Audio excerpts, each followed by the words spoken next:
America ने एक बार फिर से अप्रत्यक्ष रूप से भारत पर प्रतिबंध लगाने की धमकी दी है, पर अमेरिका को उल्टे निराशा हाथ लगने वाली। अमेरिका नहीं चाहता कि भारत रूस से S-400 ले, इसलिए अब वो मानवाधिकारों के उल्लंघन के मुद्दे को लेकर भारत को निशाना बना रहा है। इंडो पैसिफिक क्षेत्र हो या क्वाड में महत्व, भारत की स्थिति काफी मजबूत है और उल्टा अमेरिका को इससे बहुत बड़ा नुकसान हो सकता है। TFI पर आपका स्वागत है और मैं अनिमेश पांडे अब आपको बताने जा रहा हूँ कि कैसे अमेरिका अब भारत पर रूस से हथियार ना लेने के लिए दबाव बना रहा है। ये विश्व अब एक ध्रुवीय नहीं बहुध्रुवीय बन चुका है, जहां अमेरिका के पास दुनिया के अन्य क्षेत्रों को प्रभावित करने की शक्ति लगातार कम होती जा रही है। पिछले कुछ दशकों में भारत और चीन जैसे देशों के उदय ने अमेरिका के प्रभुत्व को करारा झटका दिया है। हालांकि इसके बावजूद आज भी अमेरिका को लगता है कि वह भारत जैसे देशों को अपनी उंगलियों पर नचाने की क्षमता रखता है। ऐसा ही स्पष्ट हुआ है अमेरिकन सीनेटर और फॉरेन रिलेशंस कमेटी के अध्यक्ष बॉब मेनेंडेज द्वारा लिखे अमेरिका रक्षा मंत्री लॉयड ऑस्टिन के एक पत्र से।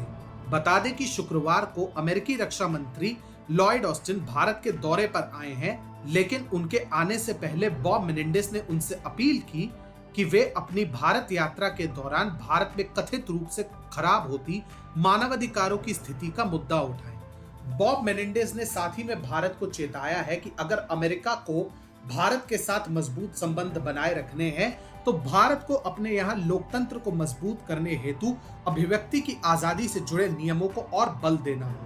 मेनेंडेज के पत्र के अनुसार CAA जैसे कानूनों, देश में किसान प्रदर्शन के विरुद्ध कदम उठाए जाने और सरकार विरोधी पत्रकारों को जेल में डाले जाने से स्पष्ट हो चुका है कि भारत में लोकतंत्र खतरे में है। कश्मीर से अनुच्छेद 370 हटाकर और राजनीतिक विरोधियों के विरुद्ध देशद्रोह का कानून थोपकर भारत सरकार ने हाल ही में एक लोकतांत्रिक देश होने का दर्जा भी खोया है। इतना ही नहीं, आगे अपने पत्र में इस अमेरिकी सीनेटर ने भारत द्वारा रूस से S-400 डिफेंस सिस्टम खरीदे जाने पर भी अपनी आपत्ति जताई है और इस विषय को अमेरिका के लिए खतरनाक बताया है। इससे स्पष्ट होता है कि कैसे आज भी अमेरिकी सांसद और अमेरिकी सरकार दुनिया को प्रभावित करने की अमेरिका की शक्ति को जरूरत से ज्यादा आंकने की भूल कर रहे हैं। इससे पहले इस साल जनवरी में भारत में मौजूद अमेरिकी दूतावास की ओर से बयान जारी कर यह भी कहा गया था कि अमेरिका के साथियों को ऐसा कोई भी कदम उठाने से परहेज करना चाहिए जिससे उनके ऊपर CATSA के अंतर्गत प्रतिबंध लगाने का खतरा बढ़ जाए। स्पष्ट है, आज भी अमेरिका को लगता है कि वह अपने प्रतिबंधों के दम पर भारत जैसे देश को अपनी बात मनवाने के लिए राजी कर सकता है, लेकिन इस बात का सच्चाई और तथ्यों से दूर दूर तक कोई वास्ता नहीं है। आज भारत को अमेरिका की नहीं, अमेरिका को भारत की ज्यादा जरूरत है। अमेरिका को अगर आज भी चीनी चुनौती से निपटने के लिए इंडो पैसिफिक पे प्रभाव बनाए रखना है तो उसे भारत और जापान जैसे देशों के साथ की जरूरत होगी ही। इंडो पैसिफिक पे सबसे बड़ी सैन्य शक्ति होने के साथ ही भारत 135 करोड़ निवासियों का एक विशाल विकासशील देश है, जिस पर प्रतिबंध लगाकर अमेरिका अपने आप को ही किनारे लगाने का काम करेगा।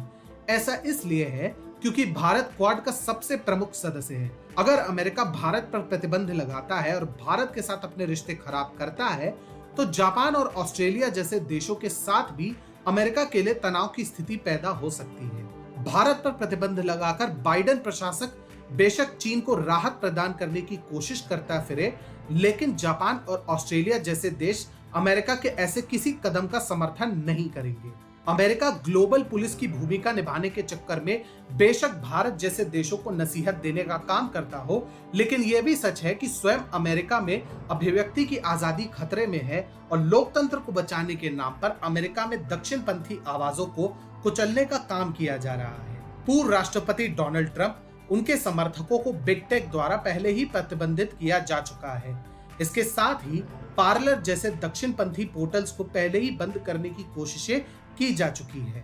अमेरिका में सत्ता पक्ष के लोग तो अब बाइडेन की आलोचना करने के लिए फॉक्स न्यूज चैनल को बंद करने का अभियान चला रहे हैं। ऐसे में भारत को अब डिफेंसिव ना होकर आक्रामक रास्ता अपनाते हुए अमेरिका में अभिव्यक्ति की आजादी का मुद्दा उठाना चाहिए। भारत के विदेश मंत्री ने हाल ही में इस ओर इशारा भी किया था।